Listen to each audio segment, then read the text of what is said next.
존경하는 국민 여러분, 참으로 이상한 일이 백주대낮 대한민국에서 벌어지고 있습니다. 국내 은행은 좋은 취지와 목적으로 1조가 넘는 돈을 사회공헌을 위해 지출했지만 사회공헌 지출이 어디에서 어떻게 쓰였는지 확인할 수 있는 방법은 없습니다. 전반적인 이미지를 개선하고 국민과 금융 소비자에게 호감을 형성한다는 사회공헌 사업의 취지와 목적이 실종된 것입니다. 사회공헌이란 이야기는 정말 좋은 이야기입니다. ESG도 마찬가지죠. 그러나 고금리 시기가 오자 은행은 안면 몰수하며 대출 금리를 급격하게 인상했고 대출금은 이자 폭탄과 함께 서민, 영세 자영업자, 중소상공인들의 생계를 파탄내었습니다.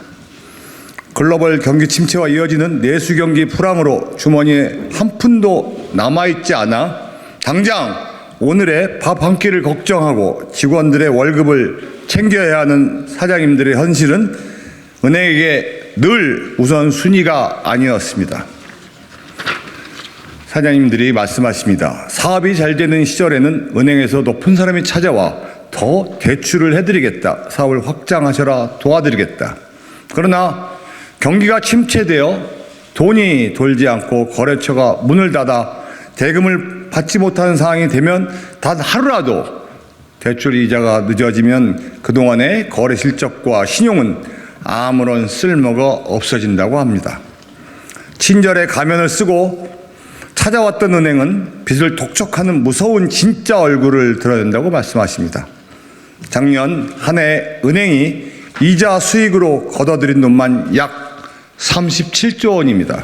당기 순이익은 지난 2017년 11조였던 것이 2022년 후에 18조가 되었습니다. 심지어 은행은 가상금리를 산정하면서도 법적으로 은행이 지불해야 하는 예금보험료, 교육세, 지준예치금 등을 대출이자에 끼워 넣어 금융소비자에게 부담을 전가시켰습니다. 최근 5년간 5대 은행 중 2개 은행이 대출 차주에게 떠넘긴 금액이 자그마치 2조가 넘습니다. 막대한 이자 수익, 단기 순이익, 금융 소비자에게 전가해 벌어들인 부당이익 등은 이런 엄청난 돈은 다 어디로 갔을 것일까요? 금융 소비자의 지갑은 얇아지다 못해 텅텅 비어버렸는데 누구의 주머니만 채워진 것일까요? 2022년 5대 대형은행의 성과급 총액은 약 1조 4천억이었고 약 15억 원의 성과급을 받은 임원도 있습니다. 15억 원. 누군가는 수백 개의 택배 상자를 나르고 간절히 배달콜을 기다리며 따뜻한 음식을 여러 사람에게 배달하고 뜨거운 후라이팬 앞에서 불과 씨름하며 땀 흘리고 지문이 다 없어질 때까지 물건을 만들고 포장하는 일을 밤낮 없이 평생 해도 구경조차 하기 어려운 돈입니다. 고금리 물가 상승으로 서민의 생계가 매우 어려워지고 사장님들은 눈물을 머금고 젊음을 바쳐서 일군 가게의 문을 닫는 상황에 금융소비자의 고열로 만들어진 은행 경영진의 철없는 성과급 잔치에 대한 비판과 자성의 목소리가 높아졌습니다. 그러자 은행들은 앞다투어 상생을 외치면서 ESG 사회공헌 산업에 나서고 있습니다.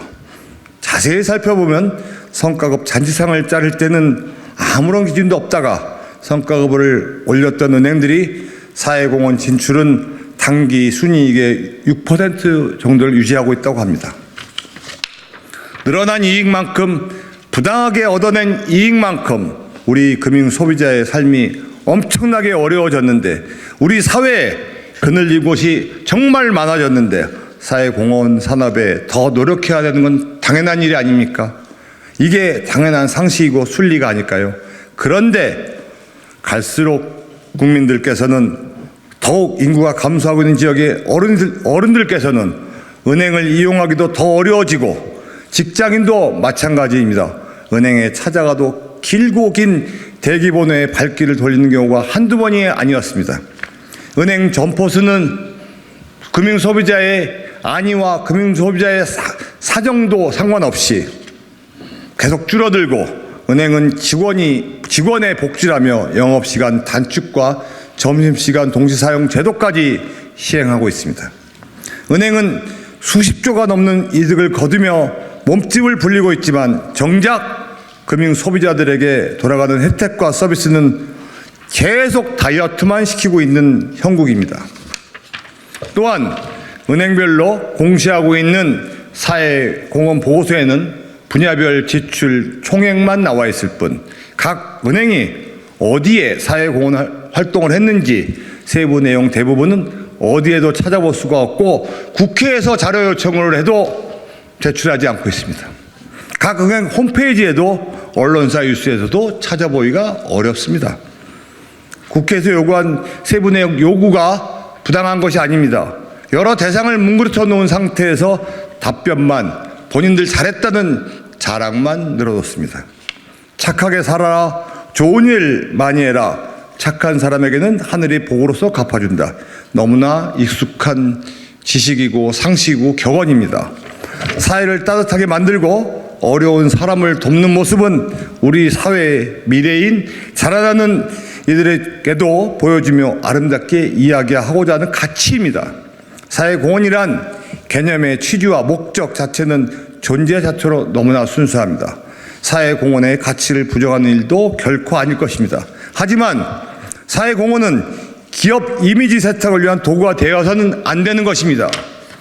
은행권이 성과급 잔치 비판을 ESG 사회공헌으로 소위 ESG 워싱하고 있는 형태는 낯설지가 않습니다. 사회공헌의 본말이 호도되었던 것을 우리는 여러 번 목격해 왔습니다. 동의의결이라는 제도가 있습니다. 동의의결은 법 위반의 소지가 있고 소비자와의 분쟁이 생겼을 때 또 이용자와의 분쟁이 생겼을 때 위법성을 따지는 대신 법적 효과를 내는 대신 기업 스스로 시정 방안을 제시 이행하는 사건을 신속 종결하는 제도입니다. 스스로 할 일을 다라고 하는 것입니다. 그런데 지난 2014년 3월 네이버, 카카오의 검색 지배력 남용에 대해서 공정거래위원회가 동의의결 처분을 내린 바 있습니다. 스스로 동의의결을 요구를 하였습니다. 유럽연합 경쟁당국이 구글의 반독점법 위반 혐의로 3조 원의 과징을 물렸던 것과 비교해 네이버는 단돈 500원으로 법망을 빠져나가고 소비자들을 기만 우롱했습니다.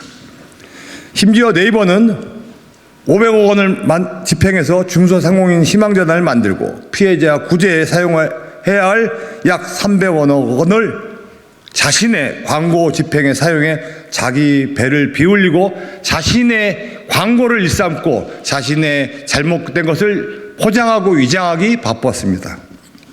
동의의결에 대한 계속되는 문제 제기에도 세부 집행 내역을 요구해도 제출 의무가 없다고 제출할 만한 자료가 남아있지 않다고 이야기합니다. 카카오도 마찬가지입니다. 카카오는 경영진은 수백억 원의 주식 먹튀로 헤아릴 수 없는 금융 소비자와 소액 주주들의 피눈물을 흘리게 만들고 수많은 가정을 도탄에 빠뜨렸습니다. 그런데 작년에 몸집에 비해서 말도 안 되는 사업 확증만을 하다가 화재 사고에 대한 대응 역량과 백업 데이터 센터 투자 회피로 전 국민의 일상을 멈추게 만들고 또 다른 피해를 양산시켰습니다. 온 국민이 영세 자영업자와 소상공인 입은 피해는 추산조차 제대로 하지 않으려 하고 있습니다. 진정성 있는 반성도 진심 어린 사과도 철저한 대책 수립도 없는 그야말로 엉망진창이 아닐 수 없는 기업입니다. 국회를 찾아오는 네이버와 카카오의 수많은 임원들은 최고 수장과 실세 경영진의 허물을 덮는 일에만 급급합니다. 문제가 제기되고 사고가 생기면 국민을 위해 국민의 대표인 국회와 정책을 논의해야 되는 것이 아니고 허물을 덮는 것에 엄청난 예산을 사용하기만 급급합니다. 코로나19로 인한 유례없는 비대면 사회에서 도래로 호황을 맞이한 배달업도의 진정한 승자는 누구였습니까? 작년 매출 3조 원을 기록한 배달의 민족이었습니다. 영업이익도 4천억 원을 헐쩍 넘는 일입니다. 빅테크와 플랫폼의 일은 이것은 우리가 알고 있는 바입니다. 처음에 선의에 베푸는 척하면서 무료로 위장하고 소비자들 현혹하고 그러다가 어느 순간에 비용을 올리고 소상공인과 소비자들에게 정가시키고 이런 일들이 빅테크의 플랫폼의 전형적인 사업 모델입니다.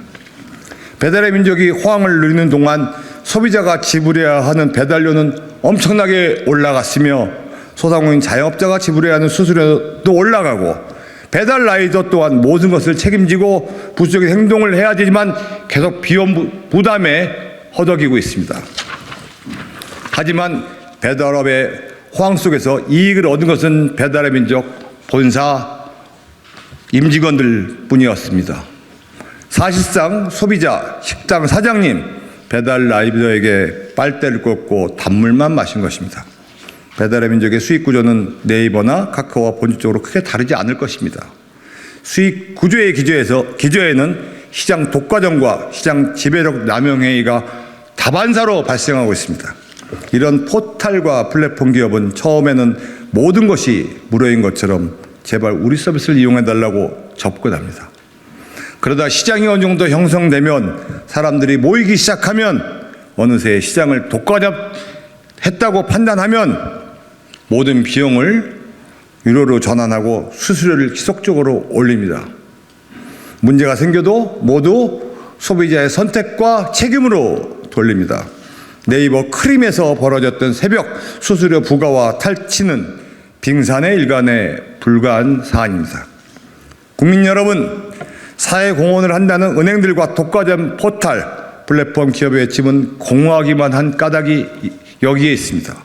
사회공헌의 본질적 가치는 사라지고 보여주기식, 나눠주기식, 나몰라식의 무책임하고 부도덕한 행위는 이제 근절되어야 하고 더 이상 발생돼서는 안 됩니다.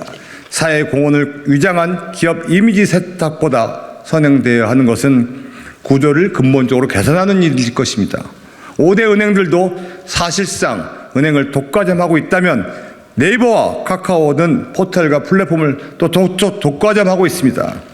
독과점을 근간으로 하는 수탈적 구조를 근본적으로 바꾸려 하지 않고 소비자들에게 혜택을 주려 하지 않고 오히려 더 수탈적 구조를 고착화시키면서 이용자를 종속화시키면서 사회공헌을 말하는 것은 위장 전술일 뿐입니다. 100원을 수탈해가면서 10원을 선한 행동으로 쓰는 것이 말이 된다고 생각합니까? 독과점으로 짜여진 운동장에서 다른 어린이는 놀 수가 없습니다. 성장도 할 수 없습니다. 운동장 한 켠에서 그 무엇도 할 수 없는 처지가 되는 것입니다. ESG 워싱을 통해서 이미지 세탁을 하는 기업들에게 경고합니다. 사회공헌이란 아름다운 가치를 경영진의 탐욕으로 물지지 마십시오. 또한 사회공헌의 가치를 우리 사회 구성원들에게 알리고 투명성을 높일 수 있도록 사회공헌 산업의 자료를 떳떳하다면 공개하시기 바랍니다. 사회공헌을 통해 뿌려진 씨앗이 우리 사회의 그늘집권 시린 곳에 계신 분들에게 전달되어 진정한 상생의 꽃이 피어날 수 있도록 노력해 주십시오. 국민 여러분, 사회 곳곳에서 벌어지고 있는 사회공헌으로 위장된 기업들의 끝없는 탐욕, 또 끊임없는 지속적인 본인들을 위한 시스템적이고 고착화된 수탈적 구조를 막아야 됩니다. 여러분들께서 주인이십니다. 여러분들께서 적극적으로 말려주시고 제보해 주십시오. 감사합니다.